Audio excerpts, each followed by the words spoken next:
Chamar de amigo, Paulinho, boa pessoa. Rádio Emoção, Paulinho, boa pessoa. A verdade de cada um. Tudo pronto, tudo preparado. Que história que está começando hoje. Meu Deus, que história. Linda, do comecinho até o fim. Linda, espetacular, imperdível. Porém, antes de começá-la, eu queria, lógico, agradecer muitíssimo a você que fez a sua assinatura e que agora não é apenas uma pessoa inscrita no canal, mas é membro do canal. Nossa, isso para mim é tão importante.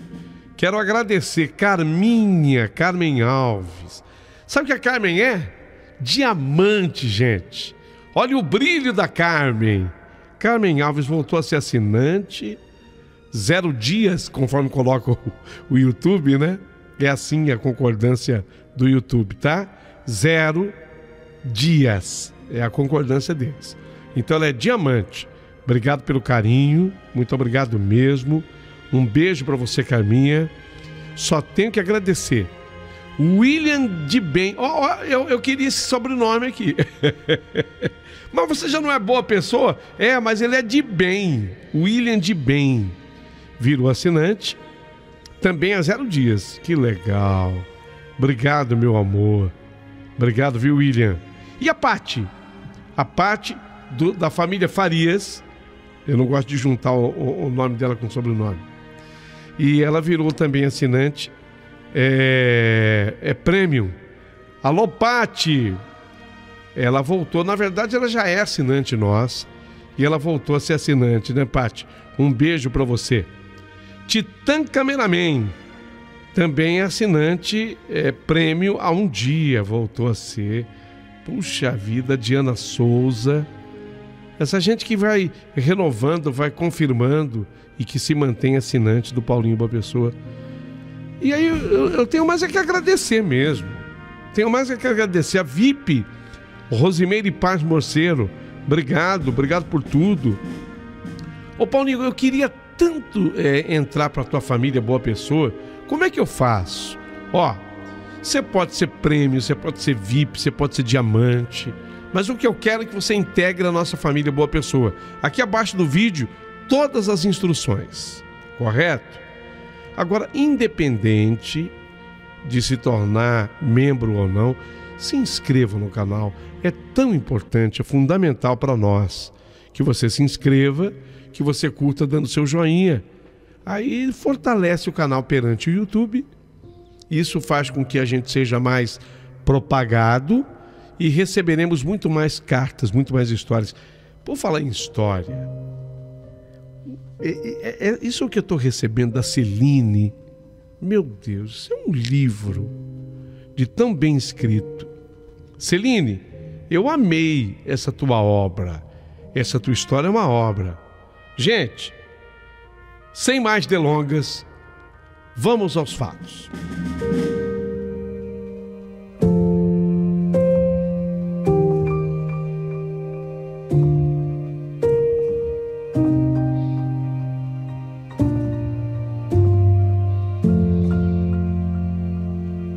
Querido amigo Paulinho Boa Pessoa, meu nome é Celine. E eu fiquei muito feliz ao saber que ele tem relação com o céu, o meu nome. Aliás, toda essa história envolvendo vidas que eu vou lhe contar tem realmente ligação direta com aquilo que entendemos como celeste. Tudo tem relação aqui com o céu. Havia pouco mais de 2 anos que eu havia me formado como enfermeira e eu trabalhava naquele hospital. Eu sempre gostei dessa profissão. Eu não tinha escolhido a profissão à toa. Realmente eu amava o que eu fazia e talvez por esse amor eu executava muito bem o meu trabalho.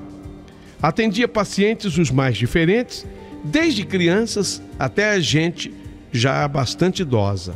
Aliás, me lembro aqui da paciente mais idosa que eu havia atendido. Tinha sido uma senhora com 105 anos de idade e que felizmente deixou ainda o hospital com vida. Depois de uma queda, ela fraturou o fêmur, mas deixou o hospital firme, se despedindo, me dando um beijo. Olha, fiquei muito contente com essa paciente. 105 anos ela tinha. Mas não duvida de que esse foi o meu caso, esse que eu vou contar, o mais especial da minha vida. E vocês vão ouvir a minha narrativa do começo ao fim e vão entender o porquê. Tiago, ele era um moço de 28 anos quando ele deu entrada no hospital. Ele havia sofrido um acidente com moto. Das classificações que fazíamos no hospital para pacientes que entravam via pronto-socorro, ele era considerado um caso simples. Sim, um caso simples. O acidente não havia sido de grande monta. Não fora atropelado nem colidira com nenhum outro veículo. Ele tinha sofrido uma queda de moto. Havia sofrido escoriações e na hora da queda ele tinha sofrido um apagão. Ele desmaiou e não se lembrava de ter batido a cabeça. Na verdade, ele havia ficado internado exatamente por isso. Se não poderia perfeitamente ter sido atendido e ter ido para casa, ele ficou em observação no hospital. E ele reclamava de uma dor de cabeça. Por precaução, o Dr. Wilson resolveu interná-lo. Queria observá-lo melhor e depois submetê-lo a um exame mais minucioso para saber o que, na verdade, ele estava sofrendo. Por que aquela dor de cabeça era tão forte? Uma ressonância magnética daria respostas. Eu fui a primeira a dar atendimento para aquele rapaz, o Tiago, e coloquei no meu relatório que o paciente não era grave, mas que chegou a chorar reclamando de dor de cabeça. Num primeiro momento, os médicos acreditam isso ao pânico do paciente, porque um acidente sempre assusta bastante. Mas eu havia aprendido no meu curso de enfermagem que temos sempre que valorizar as reclamações de um paciente, e ainda mais se ele chora de dor. Ministramos um analgésico um tanto ou quanto forte no Tiago. Ele chegou a dormir, e foi nessa hora que chegaram apavorados os pais do Tiago, Dona Dalila e o seu Roberto. A mãe chorava e gritava nos corredores do hospital que ela não poderia perder aquele filho. Ele era o único filho que ela havia tido. E quando eu vi o pavor no coração daquela mãe, eu fui ao encontro dela e dei talvez a melhor notícia que ela poderia receber naquela hora. Ô, senhora, fique calma. Olha, o seu filho não tem nada. Ele sofreu uma queda de moto, mas teve apenas escoriações. Ficou internado aqui por uma precaução médica, minha senhora. Tranquilize-se. Ele daqui a pouquinho vai para casa. Pode ficar tranquila, sossegada. Tá tudo bem com o Tiago. Nossa, a dona Dalila, ela não sabia o que fazer para me agradecer. Me abraçou e disse que eu era a mulher a que melhor sabia passar notícia para os pacientes ou parentes dos pacientes. Ficou tão feliz que ela até me deu um beijo na face. Vocês não imaginam o quanto eu gostava de dar notícias assim. Lógico, a pessoa chega desesperada no hospital, você poder tranquilizar, fala, não, calma, não é nada não. Foi quando eles entraram no quarto e o Tiago ainda dormia devido aos efeitos do analgésico, que tinha sido bastante forte.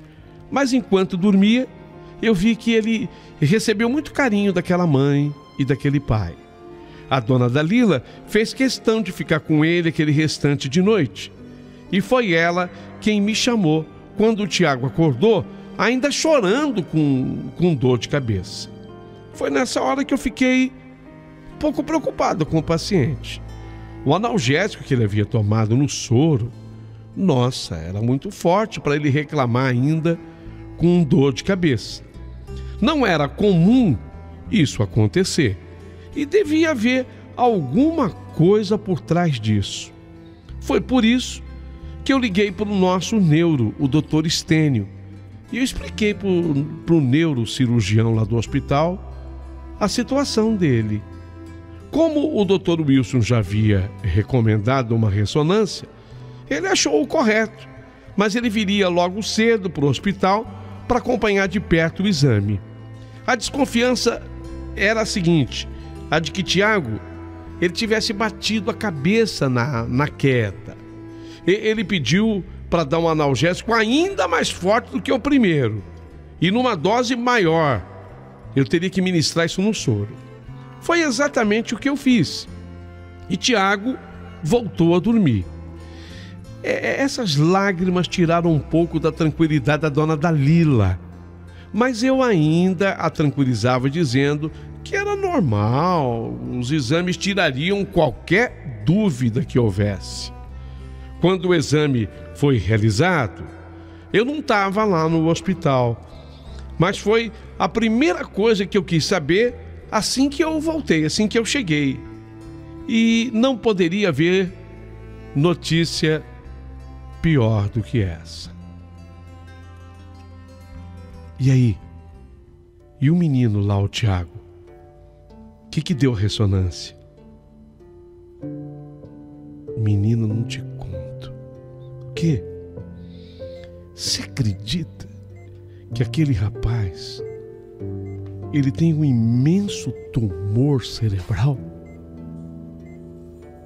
Não. Não é possível. Pois é. E o tal do tumor fica na chamada parte nobre do cérebro. Ou seja, não há o que fazer. Eu estava ouvindo os doutores conversando, diz que operar é impossível. Ele não resistiria a uma cirurgia desta monta. E ainda que ele resistisse à cirurgia, estava explicando o doutor Estênio, ele ficaria vegetando. Quando eu cheguei no hospital, que eu conversei com aquela colega, a Marta, que me deu essa notícia, logo depois eu encontrei com a dona Dalila, a mãe, e o seu Roberto, o pai, e eles estavam chorando feito criança. E ela havia me marcado, acho que foi porque eu tinha dado aquela boa notícia para ela de madrugada. Então quando ela me viu, ela veio correndo me abraçar e me dizia: por favor, Celine, por favor, Celine, não deixe o meu menino morrer. Ele não pode morrer, Celine. Ele é o meu único filho, é o único que eu tenho, você acredita? Celine, não deixe ele morrer. Nossa, o meu coração ficou profundamente tocado. Era muito doloroso ver aquela mãe naquele estado, e o pai também. Verdade, eu sabia que eles não eram os primeiros que eu via naquela situação e que infelizmente nem seriam os últimos, mas aquilo me tocou muito profundamente, porque o rapaz não tinha nada. Eu digo, do acidente ele ficou apenas com os arranhões só, e nada mais do que isso. Mas o doutor Estênio me explicou. Ele caiu da moto devido ao tumor. Não foi ele que caiu e sofreu o apagão. Não, a ordem, de acordo com o doutor, era outra. Ele sofreu o apagão e caiu. Depois ainda teve mais uma opinião da doutora Olaércia, neurocirurgiã, aliás, muito boa, uma cracona. Ela tinha uma outra tese. Segundo ela, ele caiu da moto consciente e ele bateu a cabeça. E isso despertou o tumor, acordou o tumor. Segundo ela, há tumores que, quando provocados, reagem assim. A tese dela era essa. Bem, tudo isso tem que ser respeitado, porque são teses de doutores. Gente que havia estudado e estudado muito, se preparado muito para emitir esse tipo de opinião.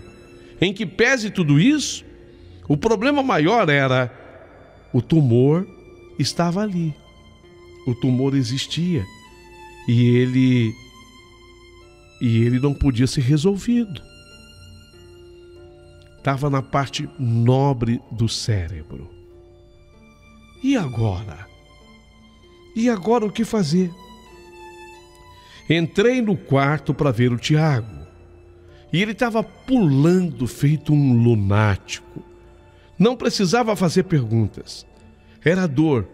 Esse tipo de tumor é assim.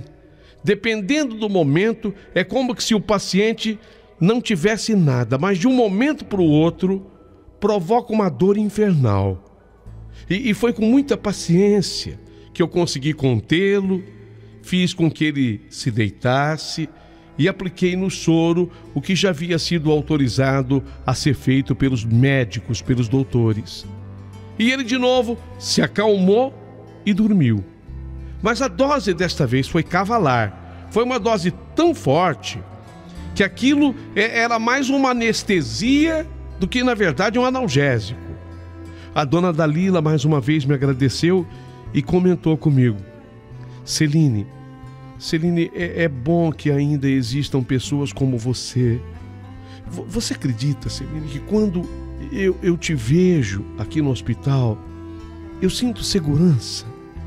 E observe, meu filho voltou a dormir.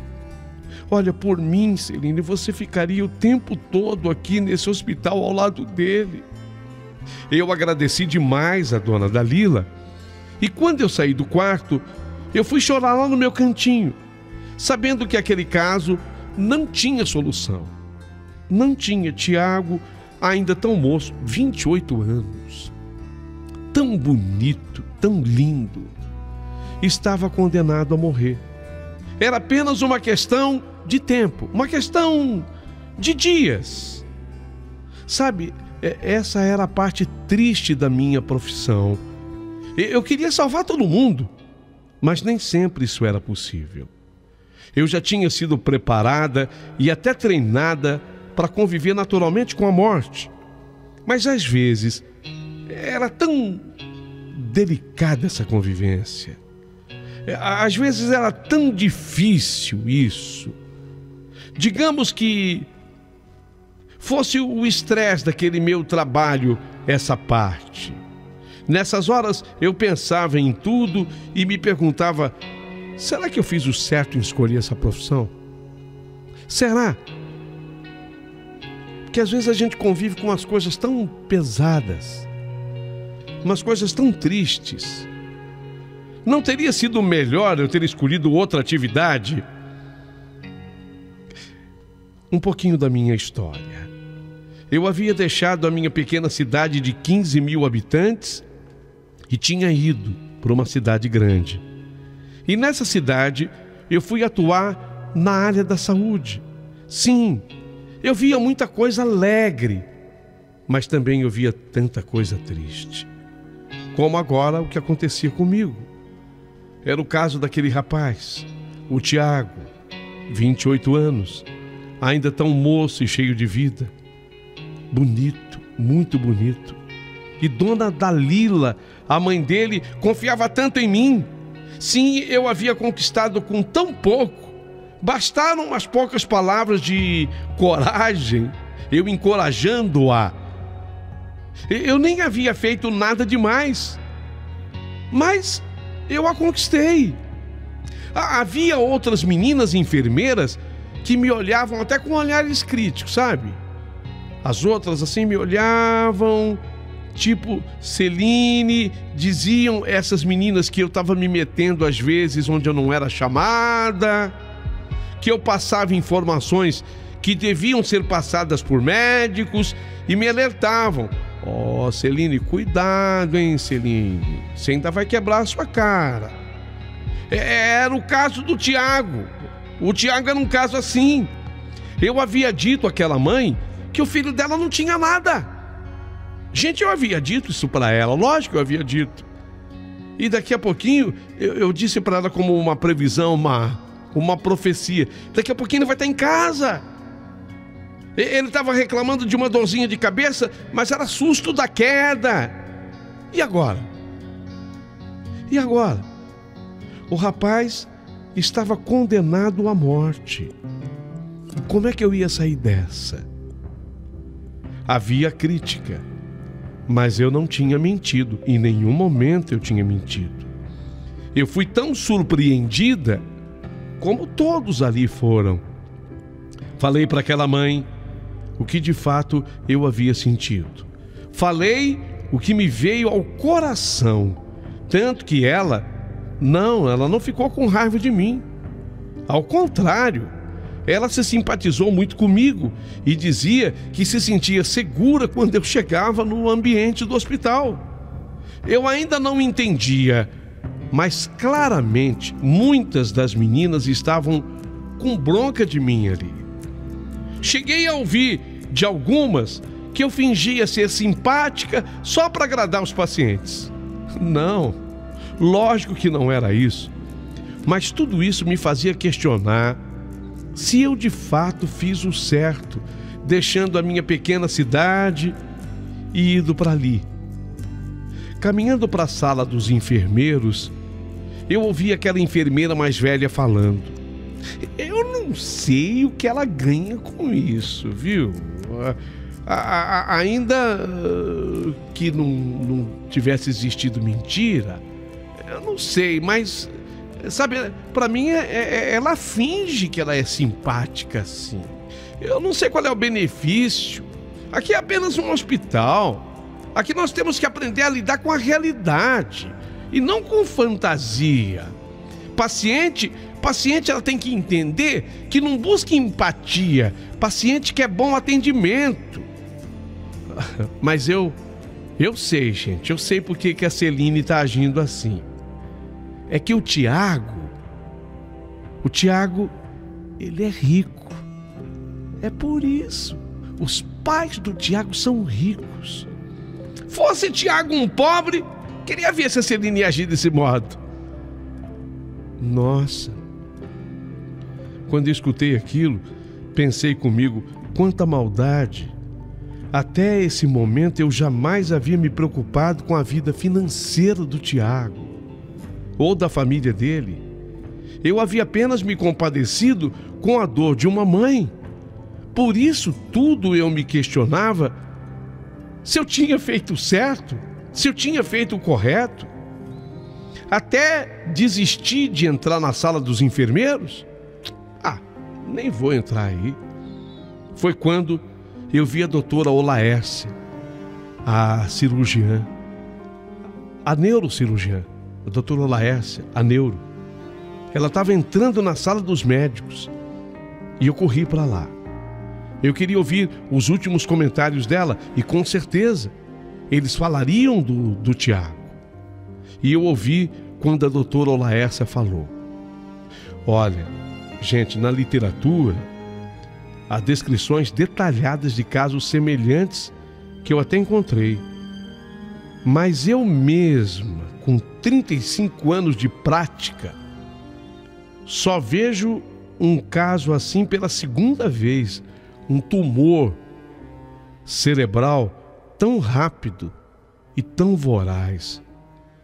Eu lamento muito, mas no caso desse rapaz, o Tiago, as esperanças de recuperação são nulas.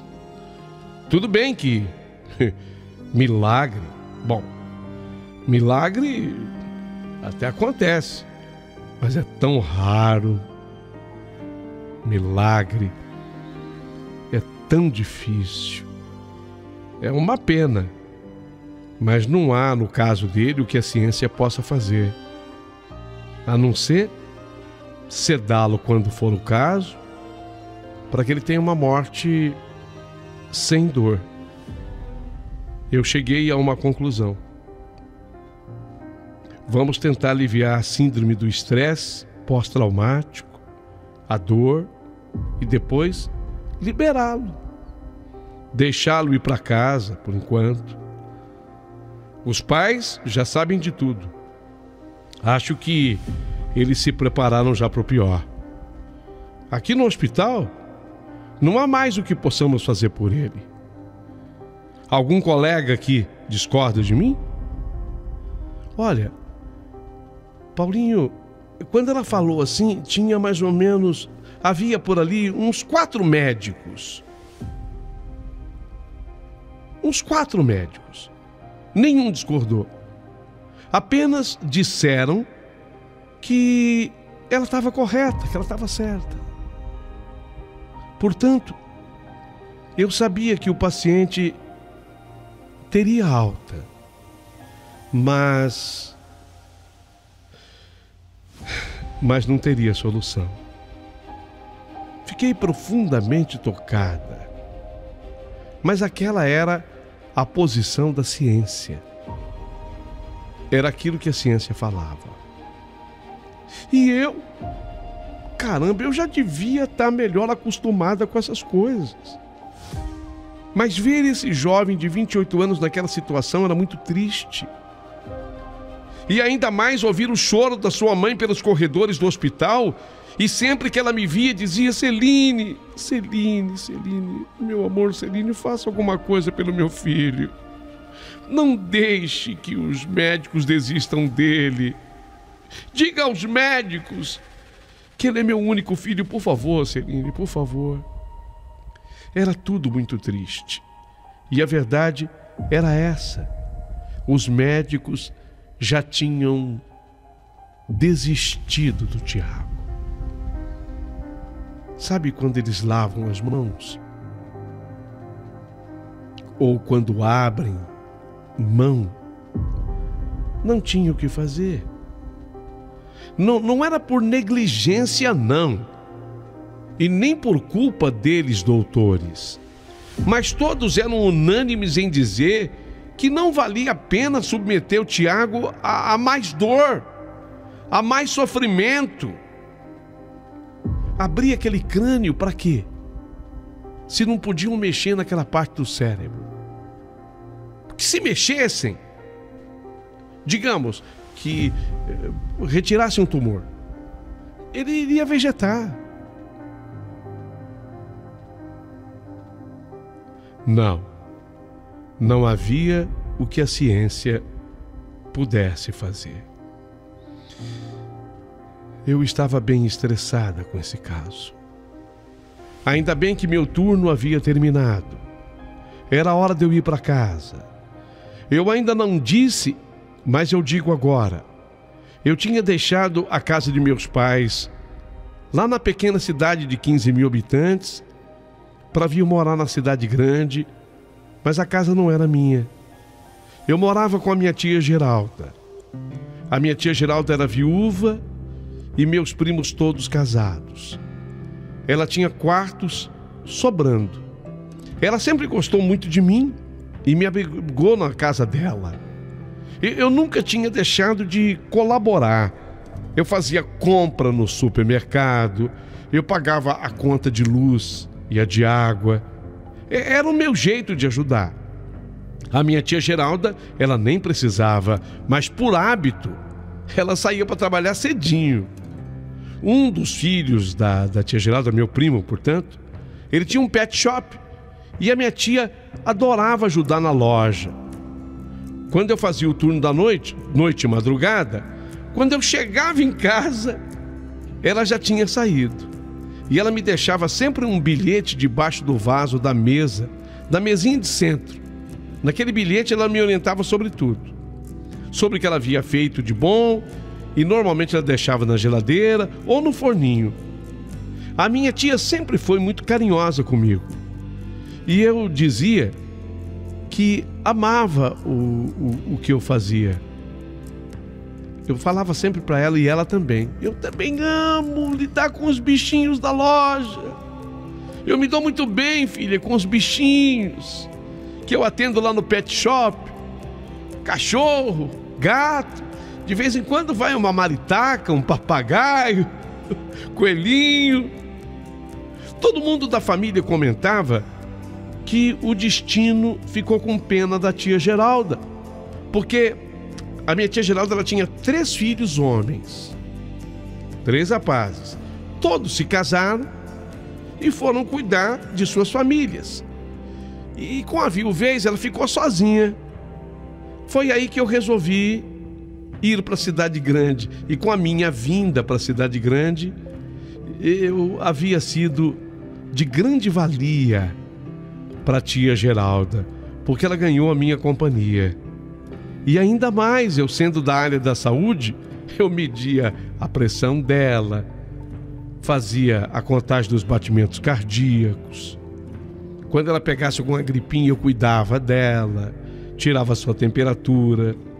Ela amava ouvir de mim que estava tudo bem com ela. Tia, a senhora tem 12/8 de pressão, pressão de menina. Ela adorava escutar isso.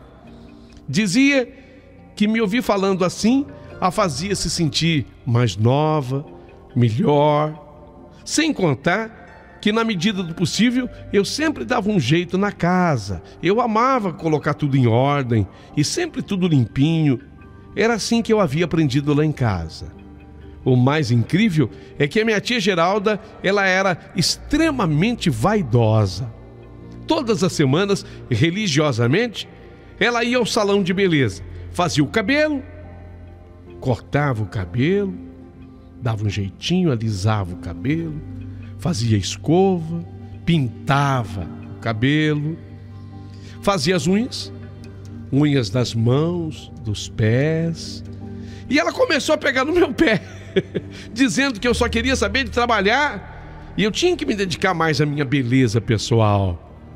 E por conta própria, ela marcava cabeleireira para mim, manicure para mim. Queria que eu me cuidasse. Dizia que isso era o mínimo que uma mulher pode fazer por si própria. Aprenda com a sua tia Celine. A mulher não pode apenas trabalhar para os outros, mas precisa também se cuidar. Você precisa, Celine, se vestir bem. Ó, eu vou comprar umas roupas lindas para você. Eu vou comprar, deixa comigo que eu vou comprar. Eu tenho um bom gosto. Afinal, nunca se sabe o momento em que nós vamos encontrar o nosso príncipe, né, Celine? Sim, a minha tia era do tipo que ainda acreditava muito no amor e nos príncipes. Era o jeitão dela. Então, em verdade, eu corrigia as pessoas que diziam que eu ajudava demais a minha tia Geralda, porque, em verdade mesmo, quem me ajudava era ela. Na convivência com ela, eu passei a cuidar muito mais de mim, coisa que eu não fazia antes. Eu não sei se foi a formação que eu recebi na pequena cidade. A minha mãe não era como ela. Não, eu me esquecia às vezes. Isso sem contar as comidas deliciosas que só ela sabia preparar. E os doces, então, uma delícia. Ela conseguia inventar algo interessante com os produtos mais simples e baratos. Minha tia tinha essa característica. Sabe aquela pessoa que pega na geladeira um ovo, um pouquinho de arroz, de feijão, faz uma misturinha? Nossa, ela era craque nisso. Quando chegava do turno da noite em casa, eu já encontrava tudo prontinho. Era tomar o meu banho e comer. E depois era cair naquela cama macia, deliciosa. Ai, gostoso. Ai, que soninho. Lençóis branquinhos, cheirosos. Era só encostar a minha bochecha no travesseiro e pegar no sono. Mas, especialmente naquele dia, eu não tive a mesma facilidade para dormir. O caso do Tiago me perturbava demais. Eu fechava os olhos, mas tudo passava como flashes pela minha mente. Vinha a imagem do Tiago e logo a seguir a mãe dele, a dona Dalila, chorando e reclamando e pedindo a minha ajuda. eu fiquei pensando em como seria o fim daquele rapaz. As dores que ele sentia eram tão fortes que fazia com que ele chorasse. Ele já não tomava mais nem analgésico. Era direto anestésico, sabe? Era dose cavalar mesmo, anestesia. Como aquele rapaz iria para casa, coitado? Os médicos iam dar alta para ele. Que sofrimento atroz. Era nisso que eu pensava. E enquanto eu pensava nisso tudo, eu dormi. E tive um sonho. Enquanto eu estava dormindo, eu sonhei. Eu sonhei com a dona Dalila, a mãe do Tiago, e ela me pedindo ajuda. No sonho, dizendo que só eu, só você, Celine, só você vai poder salvar a vida do meu filho, Celine. Me ajuda, Celine. Só você vai poder salvar o meu filho. Não deixa o Tiago morrer, Celine. No sonho, para tranquilizar aquela mãe, eu falava para ela no sonho: fica sossegada, dona Dalila, fica tranquila. Eu não vou permitir que ele morra, não. Pode ficar tranquila. Só acordei com a chegada da tia Geralda me chamando. Celine? Celine? Oi, tia. Oi, tia. Naquele dia, ela tinha marcado manicure para mim.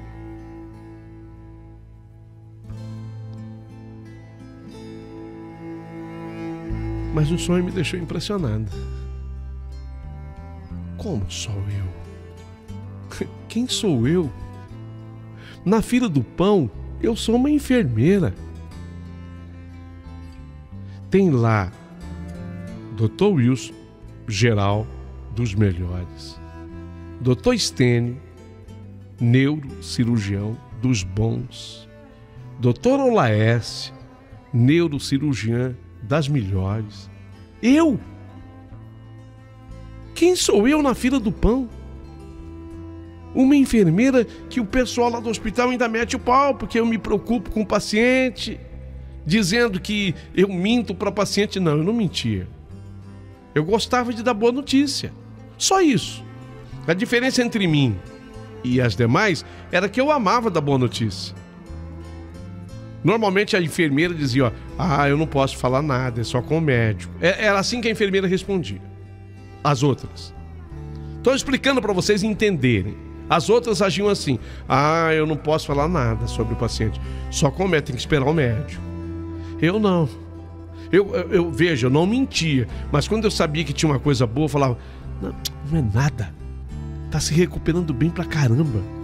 Daqui a pouquinho vai embora. Escutei o médico falar. Escutei. Deu para entender quem eu era na fila do pão? Eu era essa.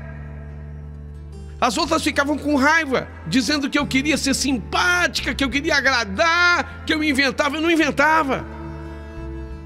Mas eu agia assim. Era o meu jeito. No dia seguinte, quando eu fui trabalhar, eu atendia todos os pacientes, mas eu estava ansiosa por entrar no quarto do Tiago. Foi receitada a ele, ou receitado, um anestésico mais forte, o mais possível. Conforme havia explicado a doutora Olaércia, ela não queria que ele sofresse com dor. Estava certa ela. Quando eu entrei no quarto, com o soro e o remédio, imediatamente eu encontrei o olhar dele, Tiago. Ele estava deitado sobre um cobertor, com a cabeça e os ombros largos, apoiados num travesseiro grosso e alto.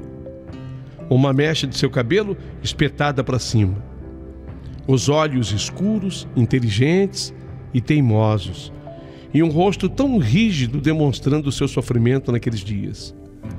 Pensei comigo: o cara é forte, né? O cara é bonito, jovem, forte, saudável. Tem nada.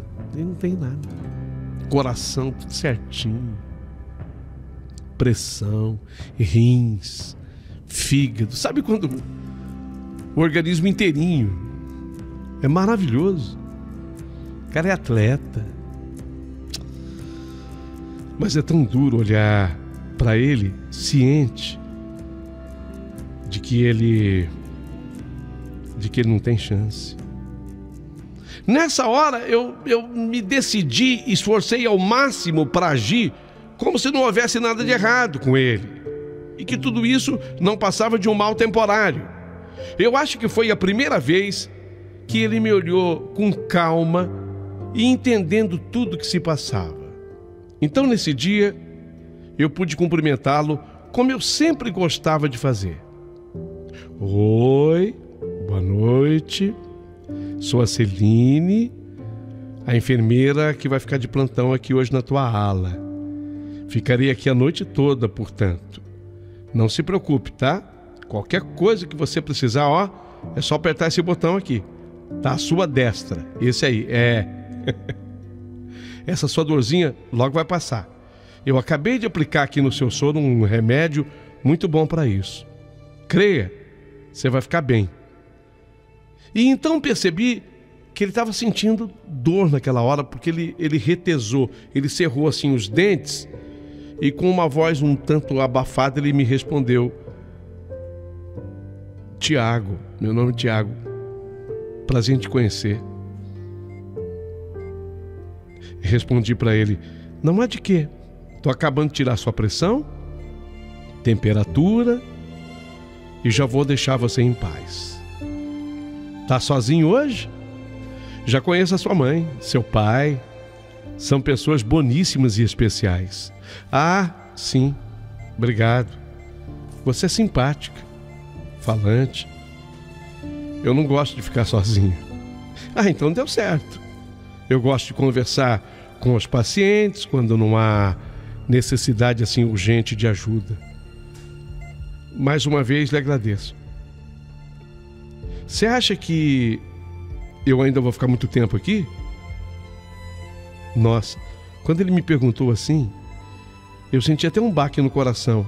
E eu falei para ele: não, que nada, daqui a pouquinho você vai para casa. Você vai voltar para tua casa, vai voltar a pilotar sua moto. Mas dessa vez com um pouquinho mais de cuidado, né? Ele abriu um sorriso, mas não chegou a dar uma risada. E então eu completei: pronto. Fique deitado, não mexa o braço durante todo o procedimento, tá? Você se sente confortável assim? Ele assentiu com a cabeça, tentou sorrir e disse em voz baixa e uniforme: sim, obrigado. Nessa hora, eu olhei para ele e ele havia fechado os olhos. Eu pensei comigo, como disse a doutora Olaércia, só um milagre, né?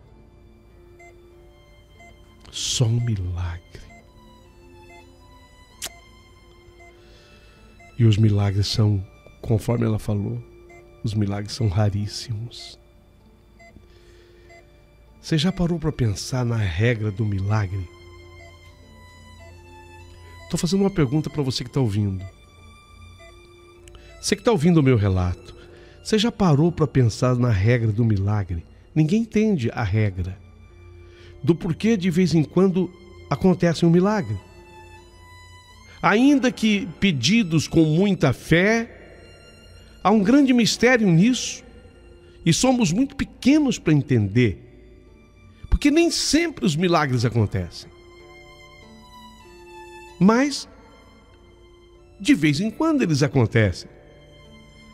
Eu acho que menos de 1% dos pedidos, não há uma estatística para isso. Não tem.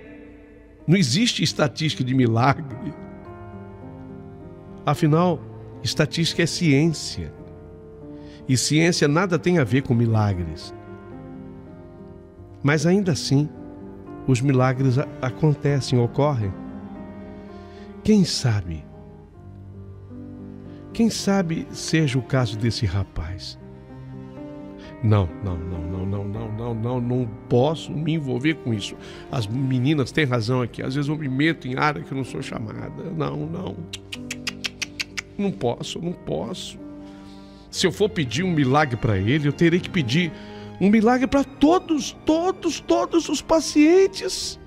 E Deus com certeza vai se ofender comigo. De repente eu não vou ouvir mais das meninas, mas eu vou escutar de Deus. Essa Celine está pensando quem que ela é, hein? Eu não posso. Eu não estou aqui para defender milagres. Eu estou aqui para defender a ciência, né? E é nela, a ciência, que eu tenho que acreditar. Sou enfermeira. E ainda pensando nisso, eu falei... não falei para ele. Lógico que não. Mas no pensamento eu falei assim: desculpa, moço, mas eu não vou pedir um milagre para você, porque eu não posso. Senão eu terei que pedir milagre para todos e eu vou banalizar a história dos milagres. Foi nessa hora que eu até levei um susto, quando o Tiago falou: olha, Celine, ele tinha escutado meu nome e guardou. Olha, Celine, antes de você chegar, eu estava lendo um livro. Eu acho que sem querer deixei o livro cair. Por favor, você apanha o livro para mim? Ah, sim, Tiago, lógico. Mas nesse momento você não vai poder ler, tá? A recomendação médica é a seguinte: eu quero que você fique de olhos fechados. Mantenha assim os olhos como estão, fechados. Nesse instante você está prestes a descansar um pouquinho para ficar bom e logo, tá? Pronto. Ah, o livro. Acabei de apanhar. Nossa, que edição de livro bonita. A capa imita couro, é esse? É esse mesmo. Ah, o título do livro, O Peregrino. É esse, né? Autor John Bunyan. Nossa, o livro foi escrito em 1678. Faz tempo, hein? Mas, Tiago, onde você estava? Em que parte do livro você estava? Quero ler um trechinho para você. Você se lembra? Ah, sim. Eu acho que o marca-textos caiu daí, mas eu estava no capítulo 6, página 42. Opa, boa memória. Nossa, já estou na página. Que título bonito tem esse capítulo. Posso ler para você? Por favor.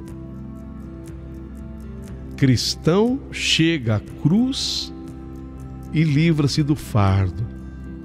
É o título do capítulo. Ó, cristão chega à cruz e livra-se do fardo. Vou ler. Hoje, em meu sonho, eu vi que a estrada pela qual o cristão havia de seguir era a morada dos dois lados, e o muro chamava-se salvação. Por esse caminho, portanto, corria o sobrecarregado cristão, mas não sem grandes dificuldades, por causa do fardo às suas costas. Correu assim até alcançar um lugar íngreme, no alto do qual se erguia uma cruz, e pouco abaixo no vale havia um sepulcro. Vi em meu sonho que assim que cristão chegou à cruz, seu fardo, afrouxando, escorregou pelos seus ombros, caiu-lhe das costas e, tombando, foi descendo até a entrada do sepulcro, onde caiu, e não mais o enxerguei. Então ficou o cristão alegre e aliviado, e ele, cristão, disse de coração exultante: ele me concedeu repouso pela sua angústia e pela vida e pela morte. E ali permaneceu algum tempo olhando e admirando-se, pois ficara muito surpreso ao perceber que a visão da cruz o aliviava assim do seu fardo. Olhou, portanto, e olhou novamente, até que as fontes de sua cabeça manassem água que lhe escorria pelo rosto. Estando o cristão a olhar e chorar, eis que 3 seres resplandecentes se aproximaram dele e o saudaram dizendo: a paz esteja contigo, seja contigo. E o primeiro dos seres resplandecentes falou: os seus pecados estão perdoados. O segundo ser resplandecente o despiu dos farrapos e o vestiu com uma nova muda de roupa. O terceiro dos seres resplandecentes ainda gravou-lhe um sinal na testa e deu-lhe um rolo com um selo e mandou o cristão observá-lo durante o caminho, devendo entregá-lo no portão celestial. Os 3 então partiram.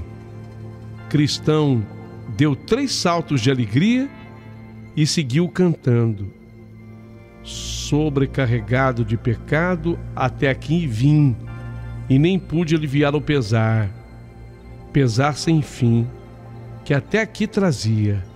Ah, lugar ditoso! Início será de viver venturoso? Será que aqui o fardo das costas me cairá? Aqui a amarra que a mim o prende romperá? Ó bendita cruz, bendito sepulcro, seja exaltado o homem que por mim foi humilhado.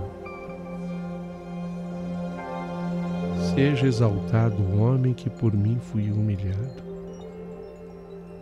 Tiago, seja exaltado o homem que por mim foi humilhado. Jesus, né? Jesus, né? Seja exaltado o homem que por mim foi humilhado. Tiago dormiu. Ele dormiu. Quando eu terminei de ler o trecho do livro, ele dormiu. E eu fiquei com o livro na mão. Chamava-se O Peregrino. A capa não era couro, mas imitava couro. O cristão daquele livro era o peregrino. E eu olhei assim para o Tiago. De certa forma, representou naquele instante que o peregrino para mim era o Tiago. E eu observei que quando eu acabei de ler, ouvi ele ressonar. O remédio havia feito seu efeito rápido.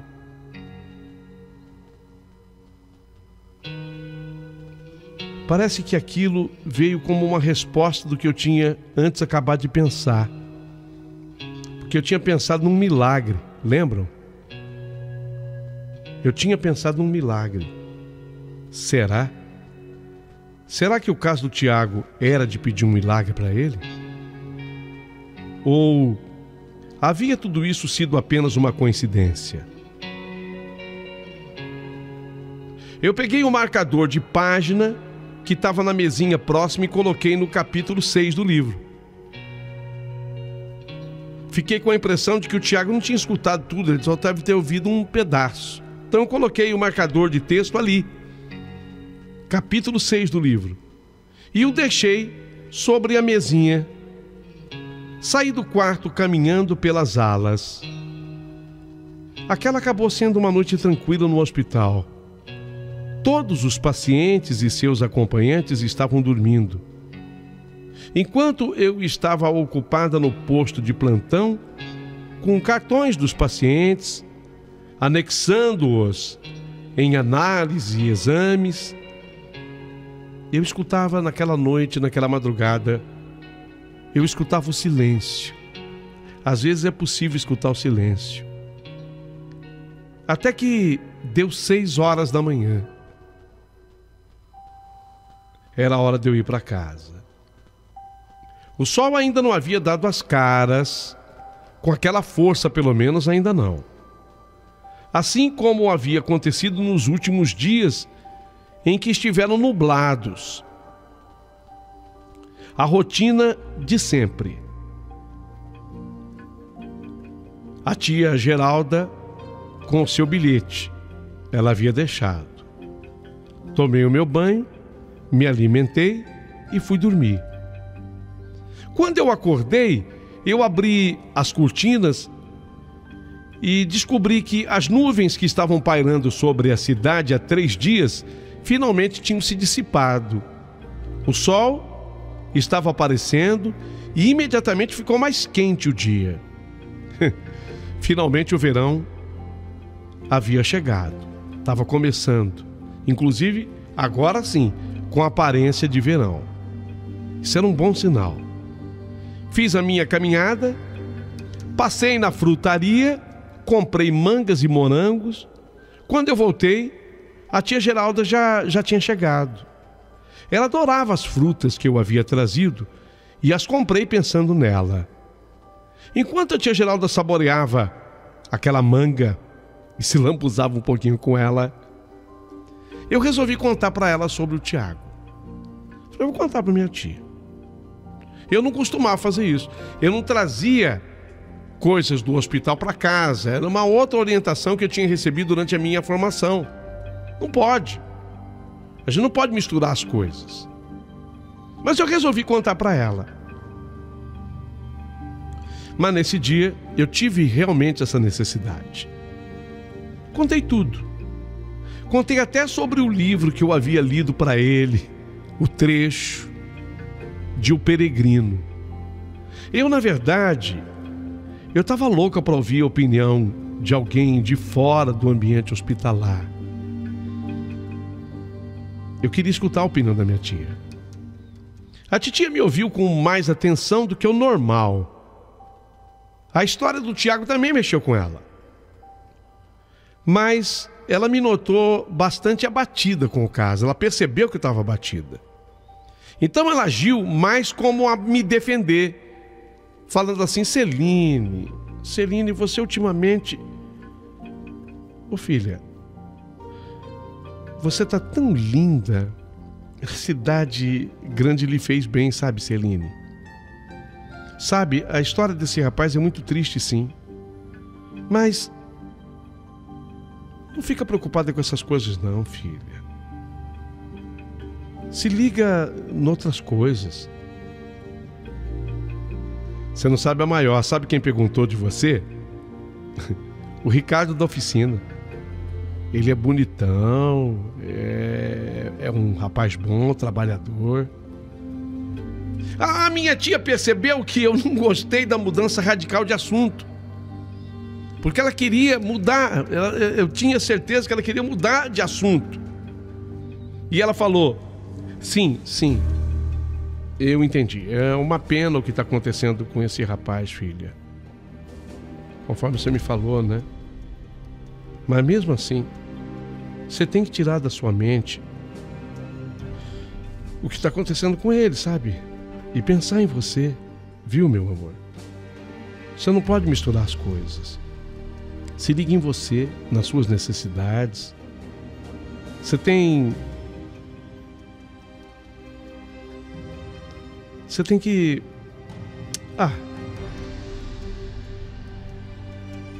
Você tem que arrumar um namorado. Tá na hora de você se preocupar mais com você, Celine. Seus pacientes serão os primeiros a sofrer se você não descansar. Eu tenho uma surpresa. Como eu sei que amanhã é a sua folga, eu comprei os ingressos para o cinema hoje. Tem uma comédia leve no Cine Rio Branco e pelo menos a gente vai dar boa risada lá. A minha tia sabia como falar comigo.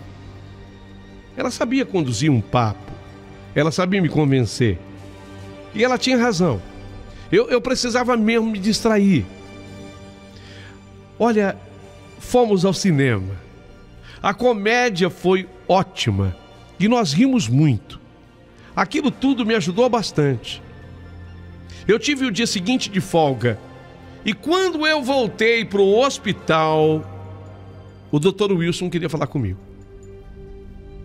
O Dr. Wilson era o clínico geral e ligado à direção do hospital. Ele queria bater um papo comigo. Pois não, Dr. Wilson? Celine, escuta bem o que eu vou te falar. Tranca a porta. Eu vi que o assunto era sério. Quando o Dr. Wilson fazia assim comigo, com qualquer um, o assunto era sério. Eu fui e tranquei a porta. Eu digo tranquei a porta com a fechadura. Celine, eu consigo, junto à direção do hospital, se você obviamente quiser, uma licença para você. Licença? Uma licença, mas há um motivo para eu lhe falar assim. É que o paciente Tiago, ele vai embora para casa e os pais dele vieram conversar comigo. Eles queriam uma enfermeira na casa deles para cuidar do rapaz. Mas não queriam qualquer enfermeira. Querem você. Eles vão lhe pagar muito bem por isso, sabe? E eu sinto muito em lhe informar que nem vai ser por muito tempo esse trabalho, porque esse rapaz... Bem, você sabe, né? Esse rapaz tem, no máximo, 1 mês de vida pela frente. Não tem mais do que isso. E depois você volta aqui para o hospital. Só que antes eu precisava te consultar. E se você estiver de acordo, eu falo com a direção do hospital, da qual faço parte, e fica tudo resolvido. A gente vê, do ponto de vista legal, como é que faz isso. De repente você é até dispensada e depois é recontratada no hospital, você entendeu? Mas antes eu precisava te consultar. Você aceita? Posso dar andamento a tudo? Impressionante. Mas esse caso especial estava diretamente ligado a mim. Era como se Deus estivesse falando comigo o tempo todo. Sabe? Tipo, ei, Celine! Ei, Celine! Esse caso é com você!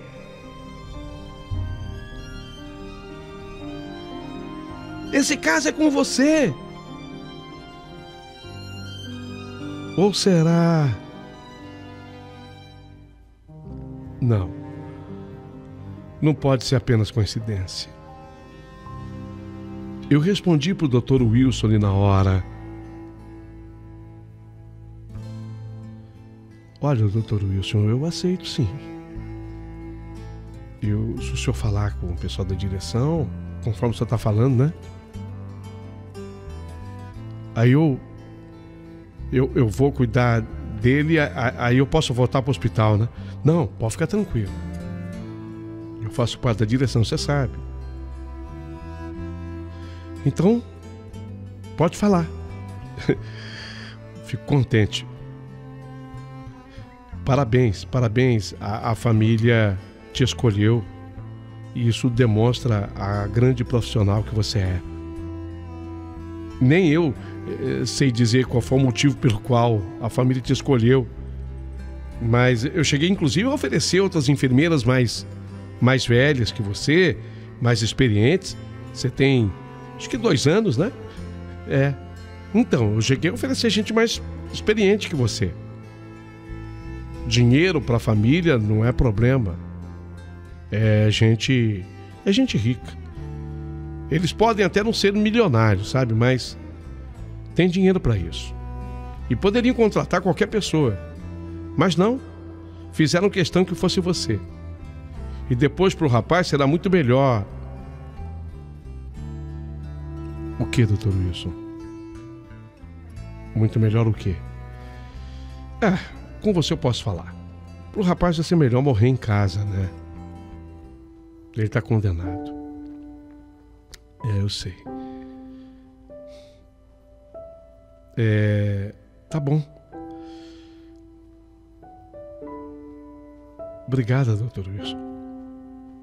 Eu vou falar com o restante da diretoria do hospital, tá? Mas obrigado mais uma vez pela resposta positiva. Eu tava torcendo para você aceitar.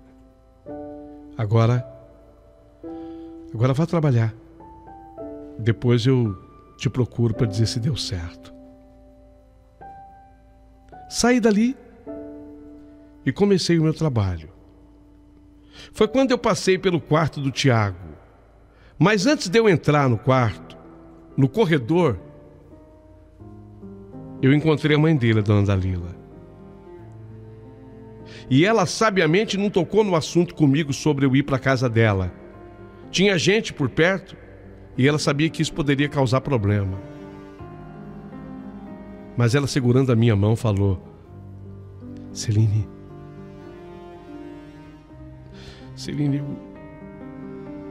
eu estive com os médicos e eles acham melhor o Tiago ir para casa. Quiseram dizer com isso que para ele não tem mais jeito, assim, não tem mais esperança. Mas para mim, Celine, para mim ainda há esperança, sim. E eu sinto que nesse hospital você é a única pessoa que pensa assim. Fala a verdade, Celine. Você ainda acredita? Você ainda acredita que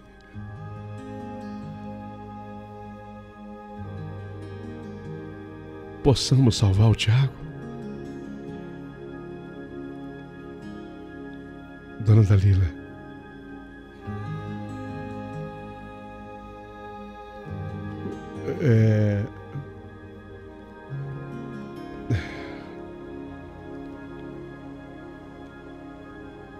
eu falo com a senhora.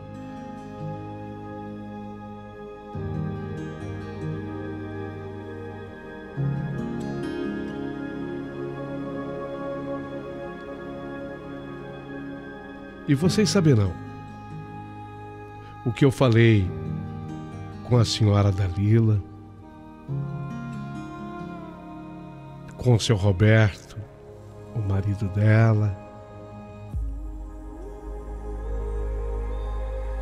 e tudo o que aconteceu na vida do Tiago.